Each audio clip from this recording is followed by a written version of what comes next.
الحمد لله رب العالمين،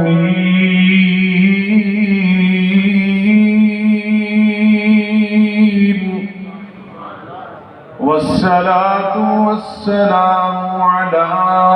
سيد المرسلين وعلى آله وصحبه أجمعين. سبحانك لا علم لنا إلا ما علمتنا إنك أنت العليم الحكيم. رب اشرح لي صدري ويسر لي أمري واحلل عقدة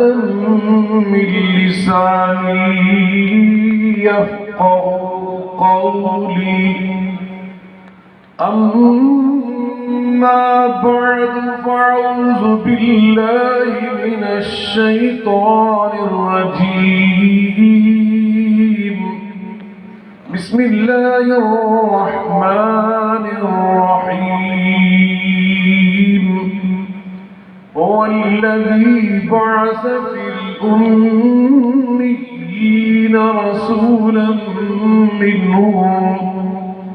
يتلو عليهم آياته ويزكيهم ويعلمهم الكتاب. هو الذي بعث في الأميين رسولا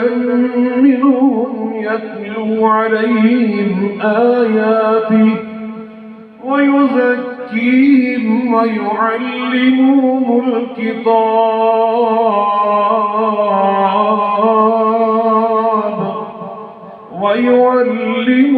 الكتاب والحكمة وإن كانوا من قبل لفي ضلال مبين.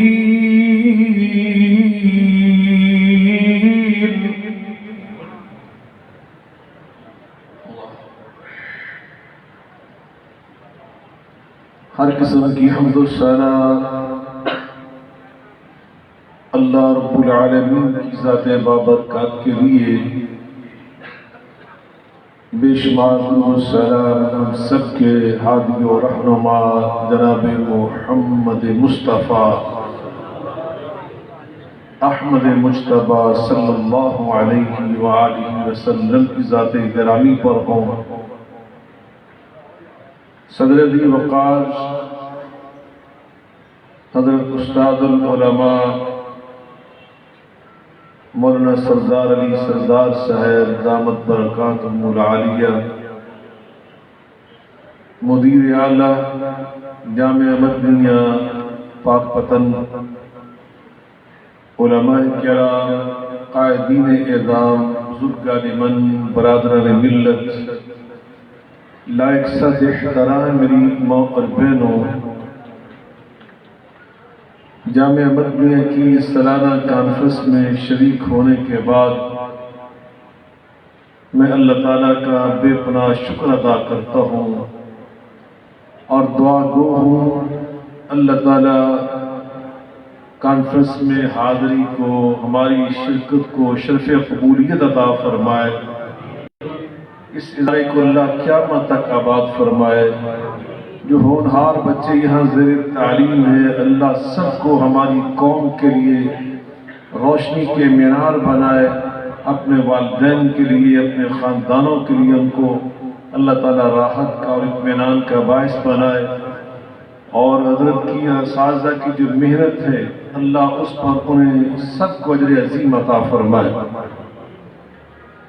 یقیناً ہماری اس کانفرنس کا بنیادی ہدف اور مقصد یہ ہوتا ہے کہ ہم آپ کے سامنے اس بات کو واضح کریں کہ دینی علم کی کیا اہمیت ہے اور اللہ اور رسول کی نگاہ میں بھی اس کی کیا حیثیت ہے اور اس کے ثمرات اور خیر و برکت کیا ہے۔ مجھ سے پہلے یقیناً آپ نے علماء سے سنا، میری اس گفتگو کے بعد بھی انشاءاللہ جو علماء مقررین خطباء تشریف لائیں گے اس پر روشنی ڈالیں گے۔ مجھے ابھی حضرت مولانا سردار علی سردار صاحب دامت برکاتہم العالیہ نے فرمایا کہ چونکہ ٹائم ہمارے پاس کانفرنس کا صرف 2 گھنٹے ہے، جس میں سے شاید 15-20 منٹ گزر چکے ہیں، بقایا 1.5-2 گھنٹے ہمارے پاس ہیں، علماء موجود ہیں، تو میں نے ان کی اس بات کا احترام بھی کرنا ہے، اور انہوں نے مجھ سے فرمایا تھا کہ ختم نبوت کے عنوان پر اور خالص دینی مسائل اور امور پر گفتگو کروں، تو انشاءاللہ میں یہ کوشش کروں گا، اور ساتھ یہ بھی میں کوشش کروں گا اپنی طرف سے کہ بڑے اختصار کے ساتھ، تاکہ زیادہ ٹائم جو ہمارے دور دراز سے علماء تشریف لا چکے ہیں یا لا رہے ہیں، ہم ان کے لیے زیادہ ٹائم مختص کریں۔ اللہ ان کا بھی تشریف لانا اور آپ کا سننا قبول فرمائے، اور ہم جو کچھ بھی سنیں اللہ ہمیں اس پر عمل پیرا ہونے کی توفیق عطا فرمائے۔ حضرات، میں نے جامعہ مدنیہ کی سالانہ تعلیمی کانفرنس کی مناسبت سے قرآن مجید فرقان حمید کی سورہ الجمعہ کی ایک آیت بارکہ خطبہ کے ساتھ تلاوت کرنے کی سعادت حاصل کی ہے،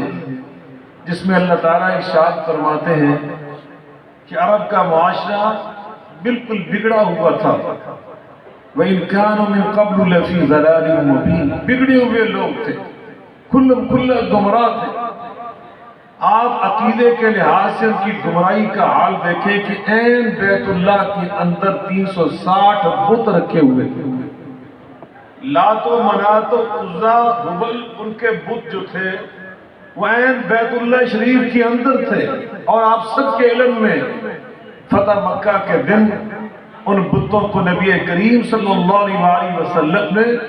اور حضرت علی المرتضیٰ رضی اللہ تعالی عنہ نے اٹھا کر باہر پھینکا تھا، اور ساتھ یہ پڑھا تھا قُلْ جَاءَ الْحَقُّ وَزَهَقَ الْبَاطِلُ إِنَّ الْبَاطِلَ كَانَ زَهُوقًا۔ تو یقیناً وہ ایمانیات کے اعتبار سے، عقائد کے لحاظ سے ابھی بھٹکے ہوئے لوگ تھے، اخلاقی طور پر اتنے پست ہو چکے تھے، برائیاں کرتے تھے، اور اشعار کی شکل میں بڑے فخریہ انداز میں اپنی برائیوں کو خود بیان کرتے تھے۔ خواتین کی حقوق، آپ اندازہ لگائیں، سنن دارمی کے اندر یہ حدیث موجود ہے کہ ایک بندہ جب مسلمان ہوا تھا تو اس نے آ کر اپنی پچھلی زندگی کے ایک انتہائی دردناک واقعہ سنایا تھا کہ اللہ کے رسول صلی اللہ علیہ وسلم، میں اکثر و بیشتر بے چین ہو جاتا ہوں جب مجھے میری زندگی کا یہ واقعہ یاد آتا ہے، اور واقعہ یہ تھا کہ میں اپنی بیٹی کو خود ساتھ لے گیا اور ویرانے میں لے جا کر ایک ویران کنویں کے اندر میں نے اس کو پھینک دیا۔ یا بتا، جب وہ تیری کچھ ڈوبنے کے بعد ایک بار وہ سطح آگ کے اوپر آئی تو اس نے مجھ کو آوازیں دی، ابا جان کہہ کر، وہ جب بھی مجھے باتیں اور آوازیں یاد آتی میں بے چین ہو جاتا ہوں۔ تو نبی کریم علیہ السلام کی آنکھوں میں آنسو آ گئے، آپ کی داڑھی مبارک آنسوؤں سے تر ہو گئی، اور پھر آپ نے اس ماحول میں کیا تبدیلی پیدا کی۔ اللہ اکبر، وہ لوگ جو بگڑے ہوئے تھے، ہر لحاظ سے تباہ حال تھے، نبی پاک علیہ السلام نے خود فرمایا کنتم متفرقین، تم منتشر لوگ تھے، متفرق تھے، کسی کے خون کے پیاسے تھے، کنتم ذلالا، گمراہ تھے، بٹکے ہوئے تھے، کنتم فقراء، تم مفلس نادار تھے، لیکن اللہ پاک نے فَأَلَّفَكُمُ اللَّهُ بِي، میری برکت سے تمہیں بھائی بنا دیا، فَأَغْنَاكُمُ اللَّهُ بِي، میری برکت سے اللہ نے تمہیں مالدار اور غنی بنا دیا، فَهَدَاكُمُ اللَّهُ بِي، میری برکت سے اللہ نے تمہیں ہدایت یافتہ بنا دیا۔ تو میرے بھائیوں، یہ جو انقلاب آیا یہ جو تبدیلی آئی، آج جامعہ مدنیہ میں قرآن کیوں پڑھایا جاتا ہے، میں یہ واضح کرنا چاہتا ہوں، توجہ فرمائیں آپ۔ الحمدللہ میرے برادر عزیز خطیب آل پنجاب حضرت مولانا اسماعیل رفیق صاحب بھی تشریف لا چکے ہیں، ابھی میری گفتگو کے بعد بڑا عالمانہ فاضلانہ خطاب فرمائیں گے۔ توجہ ہے آپ، تھک تو نہیں گئے؟ اے ماسک نے تو انہوں نے ڈرانا نہیں کیتا، لیکن یہ ضروری تھا۔ مولانا سردار صاحب، میں آپ کی عظمت کو سلام پیش کرتا ہوں کہ آپ نے لوگوں کو اس احتیاط پہ لگا دیا، الحمدللہ ثم الحمدللہ۔ میں بڑا خوش ہوا کہ ہماری موجودہ اس حکومت کے ایک شعبہ چونکہ عین مناسب ترین شخصیت کے پاس ہے، وزارت مذہبی امور، ڈاکٹر نور اللہ قادری صاحب عالم بھی ہیں، پی ایچ ڈی ڈاکٹر بھی ہیں، پیر بھی ہیں، جہاں دیدہ شخصیت بھی ہیں، تو انہوں نے ایک غلط سلوگن تھا اس کو درست کیا۔ پہلے سلوگن یہ تھا کرونا سے ڈرنا نہیں ہے، کرونا سے لڑنا ہے۔ تو انہوں نے کہا کہ اللہ پاک کی طرف سے جب بیماریاں اور وبائیں آتی ہیں اسے لڑا نہیں جا سکتا، کہ یہ سلوگن اس طرح کرو، کرونا ایک وبا ہے، کرونا ایک وبا ہے، کہ بولے کرونا ایک وبا ہے، احتیاط جس کی شفا ہے۔ اللہ نے احتیاط میں شفا رکھی ہے، اور خود قرآن میں اللہ نے فرمایا خذوا حذرکم، احتیاط کو لازم پکڑو، یہ اللہ کا حکم ہے، خذوا حذرکم ولا تلقوا بأیدیکم الی التہلکہ۔ جب یہ شروع ہوا تھا کرونا، بالکل آغاز تھا، تو ٹی وی پروگرام تھا، سب سے پہلے ہم نے یہ کہا کہ احتیاط کرو، کہ چونکہ تمام دنیا کے اطباء بھی کہہ رہے تھے، ہمارے جو بڑے اکابر اہل علم سعودی عرب میں، کویت میں، بحرین میں، قطر میں، متحدہ عرب امارات میں، جامعۃ الازہر میں، سب کہہ رہے تھے۔ تو ہم نے اس وقت سب سے پہلے پاکستان میں اس بات کو بلند کیا۔ مجھے ایک ٹی وی اینکر نے کہا کہ مسافہ کرنا تو سنت رسول ہے، مسافہ کرنا مل کے بولیں، سو گئے جی کہ گل سمجھ نہیں آن رہی، کہ دل نہیں لگتی پئی۔ اور ختم نبوت کی بات، ختم نبوت کے مطلب پتہ کیا کہ قیامت تک نبی پاک کی نبوت چلے گی، رسول اللہ کی تعلیم چلے گی، آقا کی سنت چلے گی، آپ اسوہ حسنہ چلے گا۔ توجہ فرمائیں، اور اینکر بھی کوئی معمولی نہیں تھا، پاکستان کے جو چوٹی کے 10 بڑے اینکر ہیں ان میں ایک نام رسول اللہ مل، نیو ٹی وی کے وہ ایم جی ہیں، وہ خود تھے میرے ساتھ۔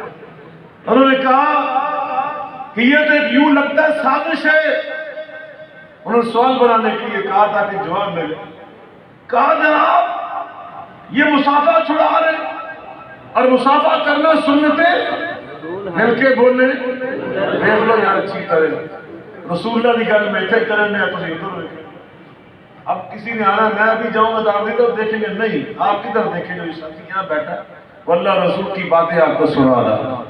اس کا احترام نہ کریں۔ اگر آپ کے اندر وہ احترام نہیں تو اللہ رسول کی باتوں کا احترام ہے۔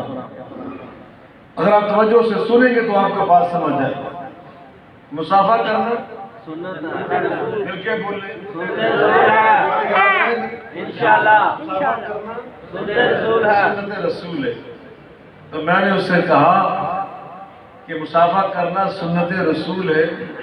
اور کبھی کبھی مسافہ نہ کرنا یہ بھی سنت رسول ہے۔ سبحان اللہ۔ کبھی ضرورت کے مطابق مسافہ نہ کرنا یہ بھی میرے آقا کی سنت میں اللہ نے قیامت تک کے لیے ہمارے لیے سبق رکھے ہیں، وسعت رکھی ہے۔ دنیا جہاں بھی پہنچ جائے گی میرے آقا کی سنت وہاں بھی ہماری رہنمائی کرے۔ اس نے پوچھا وہ کیسے؟ میں نے کہا نبی پاک صلی اللہ علیہ وسلم کے پاس ایک پورا قبیلہ آیا تھا بنو ثقیف کا بیعت کرنے کے لیے، اور ان میں ایک رجل مجذوم کوڑی بھی تھا، اس کے ہاتھ پہ کوڑ کا مرض تھا۔ جب وہ آیا نا بیعت کرنے کے لیے سب نے ہاتھ نکالے، رسول اللہ نے سب سے بیعت لی، ہاتھ کے ساتھ ہاتھ ملایا، لیکن کوڑی اللہ کے ساتھ میرا عقیدہ اور ایمان یہ علماء بیٹھے ہیں، اگر میرے آقا اللہ سے دعا کر دیتے تو آپ کا ہاتھ ملانے سے پہلے ہی اس کوڑی کا ہاتھ شفا یاب ہو جاتا۔ آقا ہاتھ نہ بھی اٹھا کے دعا کرتے، اللہ سے ویسے ہی کہہ دیتے، زبان اطہر سے کہہ دیتے، دل کی توجہ سے کہہ دیتے، آقا کے ہاتھ ملانے سے پہلے ہی اس کا ہاتھ شفا یاب مل کے بولے ہو سکتا ہو سکتا۔ اللہ اکبر، کتنے بیماروں کو رسول اللہ صلی اللہ علیہ وسلم نے دعا دی وہ شفا یاب ہو گیا، آپ نے لعاب لگایا وہ شفا یاب ہو گیا، آپ لعاب لگا دیتے وہ شفا یاب ہو جاتا، لیکن نبی پاک اس دن دعا کر دیتے، لعاب لگا دیتے، شفا یاب ہو جاتا۔ تو آج کورونا کے اس دور میں ہمیں مسافہ نہ کرنے کی سنت مصطفیٰ کہاں سے ملتی؟ نبی پاک نے اس سے ہاتھ نہیں ملایا، اس سے مسافہ نہیں فرمایا۔ آقا فرماتے ہیں ارجع الی قومک قد بایعنک، اللہ کے بندے جو اپنے علاقے میں واپس، ہم نے ہاتھ ملائے بغیر ہی تیری بیعت کو قبول فرما لیا، تیری بیعت کو کیا کر لیا؟ قبول فرما لیا۔ تو میرے بھائیوں، آج جس چیز میں شک ہو، آقا فرماتے دع ما یریبک الی ما لا یریبک، جو چیز شک میں ڈالے اس سے بچ جاؤ۔ یہ حدیث پاک کے لفظ کیوں جناب ایسے ہے؟ دع ما یریبک الی ما لا یریبک، جو چیز تمہیں وہم میں شک میں ڈالے اس کو چھوڑ دو، جس بات میں تسلی ہو، اطمینان ہو، یقین ہو، اس پہ عمل کرو۔ تو اس لیے آج ضرورت اس امر کی ہے کہ اگر حکومت کہہ رہی ہے، ہمارے صحت کے ادارے کہہ رہے ہیں، ہمارے بڑے علماء اہل علم دانشور کہہ رہے ہیں کہ یارو یہ وبا بہت عام ہو چکی ہے، تو اب ہمیں کیا کرنا چاہیے؟ ہمیں احتیاط کرنا ہوگی، مسافہ کرنے سے گریز کرو کچھ وقت کے لیے، ماسک لگاؤ، زیادہ دیر تک اجتماعات نہ کرو، زیادہ اجتماعیت سے بچو تاکہ تم سلامت رہو، تاکہ اس وبا اور بیماری سے بہت سارے لوگوں کو ہم محفوظ رکھنے میں کامیاب ہو سکیں۔ تو ہمیں اس پہ عمل کرنا چاہیے نہیں کرنا چاہیے؟ کیوں جناب؟ جان بوجھ کر ہلاکت میں پڑنا اور دوسروں کو مصیبت میں ڈالنا، نبی کریم علیہ السلام کی یہ حدیث ابھی حضرت مولانا سردار علی سردار صاحب ارشاد فرما رہے تھے، امن کمیٹیوں کی بات، اتحاد کی بات، یہ حدیث پاک وہاں بڑی کثرت سے پڑھی جاتی ہے، لیکن میں قربان جاؤں آقا کے فرمان کے کتنے معنی ہیں۔ ایک معنی تو وہ ہے جو ہم فرقہ واریت کے ماحول میں کرتے ہیں، کیا المسلموں من سالم المسلمون من لسانہ و یدہ، کہ مسلمان وہ ہوتا ہے کہ جس کے منہ کے شر سے، جس کے ہاتھ کے شر سے سارے مسلمان محفوظ رہے۔ ایک معنی تو وہ ہے نا کہ کسی خلاف تقریریں نہ کرو، کسی کے خلاف کیوں جناب، اور ہاتھ سے کسی کو تکلیف نہ پہنچاؤ۔ یہ فیس بک کے اوپر جو بدتمیزیاں ہم کرتے ہیں، آپ کے علم میں یہ سارا کچھ ریکارڈ ہو رہا ہے، اللہ کے ہاں تو وہی رہا نا، ما یلفظ من قول الا لدیہ رقیب عتید، قیامت کے دن اللہ کے ہاں بھی ہم نے جا کے جواب دینا، حساب دینا۔ یہاں تو ہم بعض اوقات گمنام چھپ کر فوٹو کسی اور کی لگا دیتے ہیں، نام کسی کو اور کا لکھ دیتے ہیں، اور اندر بیٹھ کر پھر اپنی جلن اور اپنا حسد اور اپنا بغض اور کینہ اور گالیاں دوسروں کو دے کے اپنا غبار ہلکا کرتے ہیں۔ کل موتوا بغیظکم لم ینالوا خیرا، ہم اس کا شکار ہو جاتے ہیں، اللہ ہم سب کو محفوظ فرمائے۔ لیکن اللہ کے ہاں ہم چھپ نہیں سکتے، اللہ کے ہاں مل کے بولیں۔ اللہ قرآن میں فرما رہا ہے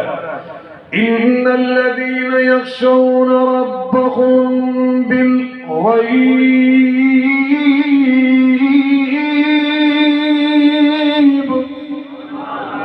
ان إن الذين يخشون ربهم بالغيب لهم مغفرة وأجر كبير وأسروا قولكم أو اجهروا به إنه عليم بذات الصدور ألا يعلم من خلق وهو اللطيف الخبير. اللہ فرماتے ہیں جو ہاتھ سے کرتے ہو زبان سے کہتے ہو یہ تو میرے فرشتے بھی جانتے ہیں، مگر یاد رکھ جو تیرے دل کے اندر بری سوچ ہے انہ علیم بذات الصدور، میرا اللہ تو اسے بھی جانتا ہے، وہ علیم بذات الصدور ہے، ہاتھ کے شر سے۔ میرے بھائیوں آج کورونا کے اس دور میں کوئی کورونا کا مریض اگر کسی سے ہاتھ ملا کر اپنی بیماری کی جراثیم ادھر منتقل کر رہا ہے، اس حدیث پاک کی روشنی میں اس کو یہ سوچنا چاہیے کہ کہیں میری وجہ سے وہ بیچارہ کسی مصیبت میں نہیں پڑ رہا۔ اور یاد رکھیں اطباء کہتے ہیں نوجوان تو بعض اوقات اس کو برداشت کر جاتے ہیں، لیکن جو بزرگ ہماری مائیں ہمارے بزرگ والدین بعض اوقات اگر اللہ نہ کرے ہماری وجہ سے جراثیم ان تک پہنچ گیا تو وہ زیادہ مصیبت میں پڑ جاتے ہیں۔ میں دعا کرتا ہوں اللہ تعالیٰ ہم سب کو خیر والا بنائے، اللہ ہمیں سب کو نفع پہنچانے والا بنائے، اللہ پاک ہمیں بھی محفوظ رکھے اور سب کو اللہ تعالیٰ اپنی حفاظت میں جگہ عطا فرمائے۔ تو حضرات میں عرض کر رہا ہوں نبی پاک علیہ السلام نے ان بگڑے ہوئے لوگوں کو درست کیسے کیا، دنیا کی بہترین قوم کیسے بنایا۔ اللہ اکبر، توجہ فرمائیے نبی پاک نے 4 کام کیے۔ پہلا کام جو آج جامعہ مدنیہ میں مولانا سردار صاحب کر رہے ہیں، ہمارے یہ علماء اپنے مدارس میں کر رہے ہیں، ابھی مولانا شوکت صاحب تقریر فرما رہے ہیں، مولانا اسماعیل عتیق صاحب، یہ سارے علماء اور فضلاء اپنے اداروں میں کیا کر رہے ہیں؟ یتلو علیہم آیاتہ، فرمایا جو قرآن کی تلاوت کو عام میرے محبوب نے کر دیا اللہ نے اس کی برکت سے پورے معاشرے میں برکتیں نازل فرما۔ جہاں قرآن پڑھا جاتا وہ اللہ کی طرف سے برکتیں نازل ہوتی، جہاں قرآن پڑھا جاتا نبی پاک صلی اللہ علیہ وسلم فرماتے ہیں مجتمع قوم فی بیت من بیوت اللہ یتلون کتاب اللہ ویدعسون بینہم الا حفتهم الملائکہ ونزلت علیہم السکینہ وغشیتہم الرحمہ وذکرہم اللہ فی من عندہ۔ جب قرآن پڑھا اور سنا جاتا ہے وہاں اللہ کے فرشتے بھی آ جاتے ہیں۔ آپ کا اور میرا یہ ایمان ہونا چاہیے کہ اس وقت جامعہ مدنیہ میں آپ اور میں اور یہ صرف علماء موجود نہیں ہیں،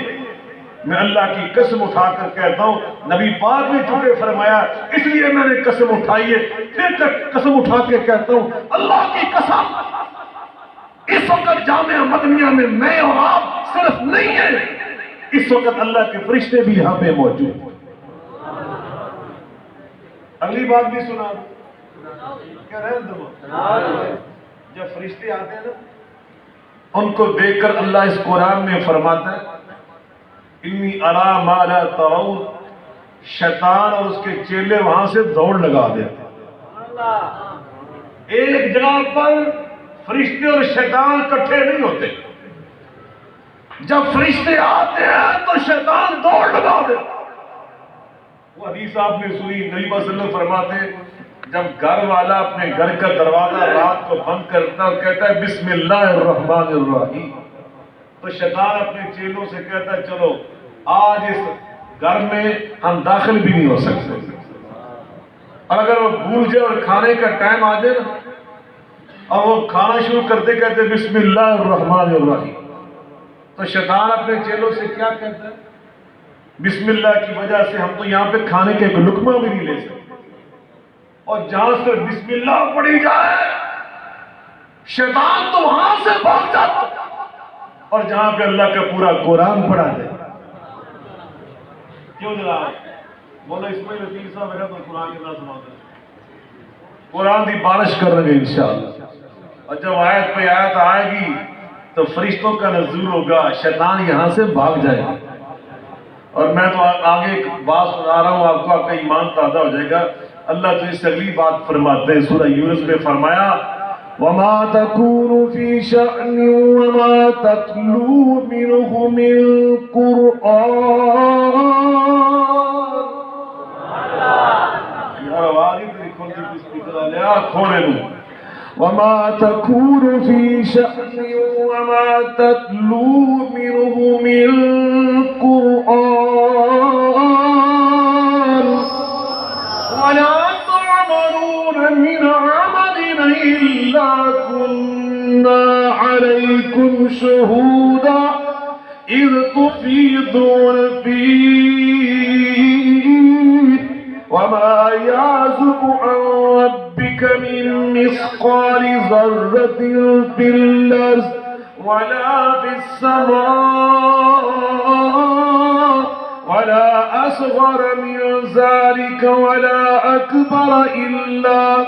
إِلَّا فِي كِتَابٍ مُبِينٍ.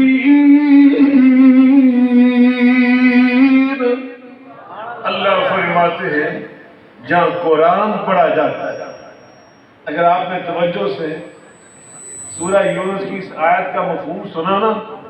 تو آپ اپنے آپ کو آسمان کی بلندیوں پر پرواز کرتا ہوا محسوس فرمائیں گے. اللہ فرماتے ہیں وَمَا تَتْلُو مِنْهُ مِنْ قُرْآنٍ, جہاں تلاوت قرآن ہوتی ہے إِلَّا كُنَّا عَلَيْكُمْ شُهُودًا, اس کو سننے کے لیے میں اللہ خود بھی حاضر ہو جاتا ہوں. اور جہاں میرا اللہ خود حاضر ہو اپنی رحمت کے ساتھ, علم کے ساتھ, نظر رحمت کے ساتھ, مجھے بتلاؤ وہاں پر یہ بیماریاں رہ سکتی ہیں, نحوستیں رہ سکتی ہیں, لیکن اس کا مقصد پتہ کیا ہوتا ہے؟ تلاوت قرآن وَيُعَلِّمُهُمُ الْكِتَابَ وَالْحِكْمَةَ. نبی پاک نے قرآن کی تلاوت سنانے کے بعد اس کا مطلب بھی بیان کیا کہ اللہ نے اس میں اصول زندگی سکھائے. کیا سکھائے؟ کہ زندگی کیسے گزارنی. میں آخری بات سناتا ہوں, آپ سے اجازت چاہتا ہوں. مدینہ منورہ میں ایک یہودی, اس کو یہودی بھی رہتے تھے, ایک یہودی نے مطب کھولا. آج کی موجودہ اصطلاحات کے مطابق یوں کہہ لیں ڈسپینسری کھولی, اسپتال کھولا. اب بیٹھا, پہلا دن گزر گیا, ہفتہ گزر گیا, مہینہ گزر گیا, 6 مہینے گزر گئے. 6 مہینوں کے بعد ایک گاہک نہیں آیا, ایک مریض نہیں آیا. 6 مہینوں کے بعد اس نے ایک صحابی سے شکوہ کیا, کہنے لگا آپ مسلمان بہت متعصب لوگ ہیں, 6 مہینے تم نے میرا ایسا بائی کاٹ کیا کہ ایک مریض میرے پاس نہیں آیا مجھے یہودی سمجھ کر. اس صحابی نے مسکرا کر جو جواب دیا ذرا سنیے, وَيُعَلِّمُهُمُ الْكِتَابَ وَالْحِكْمَةَ. میرے محبوب نے جو اصول زندگی سکھائے تھے اس صحت کی حفاظت کے لیے. سیدھے سے کیا نا یار ماسک لاؤ, انہیں پتہ ہی کہنا ہے اے مولوی سردار دا ایمان اندر بھی کمزور ہو گیا. کیوں جی ایویں انہیں کہنا ہے مولوی رہے بھابی ہو کے حدیث ہو کے نا یہاں کا ایمان بھی بڑا کمزور ہو گیا. لے اے ذرا سی کچھ کہہ سکتے ہیں, وہ ایسی باتیں نہ کیا کرو, یہ اللہ اور رسول کی تعلیمات کے مطابق باتیں نہیں ہیں. صحابی رسول آئے نا دیہات سے, نبی پاک علیہ الصلوۃ والسلام سے ملنے کے لیے مسجد نبوی میں حاضر ہوئے. آقا فرماتے تم کیسے آئے؟ کہنے لگے میں اونٹ پہ آیا. کہا اونٹ کدھر ہے تیرا؟ اس نے کہا جی میں نے بیگ چھوڑ دی. فرمایا کیسے چھوڑ دیا؟ کہا بس میں نے اللہ پہ توکل کیا. اب علماء سے پوچھو میرے آقا نے اس صحابی کو کیا فرمایا؟ آقا فرماتے ہیں کل ہاتھ ثم توکل, اور جا کے پہلے اس کا گھٹنا باندھو پھر اللہ پہ توکل کرو. آج یہ کہتے ہیں کرونا والے, آج کہتے ہیں بار بار ہاتھ دھونے چاہیے. کیا دھونے؟ اچھی بولو آج تم نے سمجھا نا اور تمہارے پاس تو وہ رہبر و رہنما ہے صلی اللہ علیہ وسلم 1400 سال پہلے فرمایا کھانے سے پہلے یہ تو نہیں چاہیے پہلے پرواہ نہیں کرنے پرواہ ہی کیوں نہیں چنگے پڑے ہیں ہم دیکھ رہے پڑھے لکھے لوگ سمجھدار انہیں پرواہ ہی نہیں نبی پاک صلی اللہ علیہ وسلم نے فرمایا کل بیمینک حضرت ام سلمہ رضی اللہ عنہ ام المؤمنین ان کے بیٹے تھے سلمہ جن کی وجہ سے ان کی کنیت تھی ام سلمہ سلمہ خود فرماتے میں چھوٹا تھا نبی پاک صلی اللہ علیہ وسلم کی گود میں تھا میں ایک دن نبی پاک کے ساتھ کھانا کھا رہا تھا تو میں چونکہ بچپن میں تھا بچے جیسے کرتے میں نے اسی طرح کیا تھال کھانے کا آیا نا تو میں نے کبھی وہاں سے ہاتھ ڈالا کبھی وہاں سے ڈالا تو نبی پاک صلی اللہ علیہ وسلم نے پیار سے مجھ سے فرمایا سلمہ بیٹے کل بھی یمین کا دونوں ہاتھوں سے نہیں کھاتے صرف دائیں ہاتھ سے کھاتے کل مما یلیک اور اپنے آگے آگے سے کھاتے گل سمجھ آ نہیں اب بائیں ہاتھ سے کیوں نہیں کھاتے کہ بائیں ہاتھ سے ہم بعض اوقات یعنی ہم استنجا اس سے کرتے ہیں طہارت اس سے کرتے ہیں تو ہمیں تو نبی پاک نے 1400 سال پہلے ہاتھ دھونے کو دائیں ہاتھ سے کھانا کھانے کا سبب دیا تو صحابی نے کہا نہیں یہ مسئلہ نہیں ہے جو تو نے سمجھا مسئلہ یہ ہے کہ 6 ماہ میں پورے مدینے کی ریاست میں ایک بندہ بھی بیمار نہیں ہوا اس یہودی ڈاکٹر یا حکیم نے کہا یہ کیسے ہو سکتا ہے اس نے کہا اس لیے نہیں ہوا بیمار سنو نبی پاک صلی اللہ علیہ وسلم نے فرمایا جب کھانے کے لیے جاؤ پہلے ہاتھ دھو پھر آپ نے فرمایا جب کھانا کھاؤ اس وقت کھاؤ جب بھوک لگی ہو تیسرا فرمایا ابھی بھوک باقی ہو تو کھانا کھانا چھوڑ دیا کرو اس نے کہا اچھا یہ تمہیں تعلیم دی تمہارے نبی پاک نے کہا جی انہیں کیا وجہ تھے کسی نے کی بیمار ہونا تھا میں دوائیاں کی بیچنیاں نے انہیں شام میں اپنا مطلب بند کی زیادہ ٹوڑتا ہے اور یہاں بھی پتا کیوں ہو رہا ہے میں سہیوال میں رہتا ہوں حضرت کو اپنے سے پوچھئے میں سہیوال میں کیا دیکھتا ہوں جیسے کوئی فاسٹ فوڈ کی دکان کھلتی ہے کوئی نیا ہوٹل آتا ہے چند سال پہلے یہ کوئی ہوٹل نہیں تھا میں 1984 میں پہلی بار انگلینڈ گیا لندن میں تھا تو دوپہر کا ٹائم تھا ساتھی کہنے لگی بھوک لگ گئی ہے شاہ صاحب کھانا کھلائے تو کہتے چلے کھانے کی بجائے نا ایسا کرتے ہیں پیزا لے کے آتے کیا لے کے آتے میں پیزا زندگی پہلی بار سنیا تھا اللہ اس میں سعودیہ میں پڑھ رہا تھا آخری سال پہلے کہتے پیزا لے کر میں کہا پیزا کی ہوتا ہے اور لے آئے نا جو مسی روٹی ہوتی ہے نا اور نان سارا نام ہی ویسن والا چنگا وہ ویسن روٹی لیا چوکے میں ویک کے کراچی ہوئی میں کہ یار میں تو کھا ہی نہیں سکتا تو میں عرض کرنا چاہتا ہوں جتنی فاسٹ فوڈ کی دکانیں کھل رہی ہیں واللہ اتنی ساتھ ساتھ ڈاکٹروں کے وہاں پر کلینک کھول رہے ہیں نیا سے نیا ڈاکٹر آ رہا نیا سے نیا ڈاکٹر اللہ کے بندوں نبی پاک کی تعلیمات پر واپس جاؤ کھانے پینے میں سادگی اختیار کرو کم کھایا کرو کم کھایا میں نے جنہوں نے رحمت اللہ تو 30 سال پہلے دیکھا تو وہ کہتے شاہ صاحب کرتے کی ہو کیڑی ورزش کرتے ہو کی شاید کھاتے ہو میں کیا میں کٹ کھانا اور گل پولیس کم کھانا یہ بہت بڑی صحت ہے اور یہ نبی پاک کی تعلیم ہے تو اس لیے میں آپ سے یہ عرض کرنا چاہتا ہوں علماء اہل علم یہ آپ کے قائدین یہ علماء اہل حدیث جو آپ کی اس پر رہنمائی فرما رہے ہیں اور خاص طور پر آپ کی شہر میں اس پورے علاقے میں حضرت مولانا سردار علی سردار صاحب اللہ پاک ان کو لمبی زندگی عطا فرمائے آمین آپ ان کے ساتھ ماشاءاللہ جس طرح محبت کرتے ہیں میں دیکھتا ہوں ہر سال یہ اضافہ ہو رہا ہے ہماری اس کانفرنس میں انشاءاللہ اللہ نے چاہا اگلے سال یہ کرونا ختم ہو جائے گا انشاءاللہ اللہ کو کوئی مشکل ہے ہم درویشوں نے کہہ دیا میرا اللہ تعالیٰ قبول فرما لے اللہ ہر نئے شریفہ کے دروازے ہمارے اوپر کھول دے اگلی کانفرنس انشاءاللہ کئی گنا بڑی ہوگی اور میں آپ سے عرض کرتا ہوں کچھ دیر پہلے کر لیا کرے تاکہ اس وقت ذرا موسم اچھا ہوتا ہے اور اس کی وجہ سے کرونا کا زور کم ہوتا ہے تو برکیف جو علماء آپ کو رہنمائی کرے اس حوالے سے آپ نے انشاءاللہ اس کی پابندی کرنی ہے اللہ پاک ہم سب کی حفاظت فرمائے جامعہ مدنیہ کو اللہ قیامت تک آباد فرمائے، دیگر جو ادارے یہاں کام کر رہے ہیں اللہ سب کو مزید ہمت اور توفیق عطا فرمائے۔ وآخر دعوانا الحمدللہ رب العالمین۔